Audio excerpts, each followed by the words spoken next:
Kabilang ang isang Pilipina sa 5 namatay sa sunog na sumiklab sa Sharjah Towers sa Dubai. Nagpaabot ng pakikiramay ang konsulado ng Pilipinas sa mga naulila ng Pinay.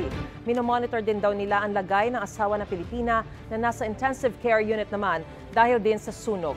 10 iba pang Pilipino ang sugatan at tinutulungan na rin ng embahada. Ayon sa pulisya sa Dubai, suffocation ay kinamatay ng 5 biktima. Mahigit 4 na po naman ang sugatan. Tampok sa New York Book Fair sa Amerika, ang isang libro na ang cover ay mula sa balat ng isang tao. Ayon sa bookseller, isang medical student noong 1682 ang nanood ng play na Le Baron sa Paris at nag-uwi ng kopya ng mga pahina nito. Kinalaunan nalaman ng medical student na ang bangkay na aktres ng nasabing play ay nasa kanyang autopsy table.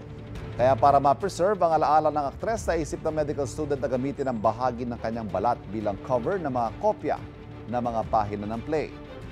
Binibenta ito sa halagang $45,000 katumbas ng 2.5 million pesos.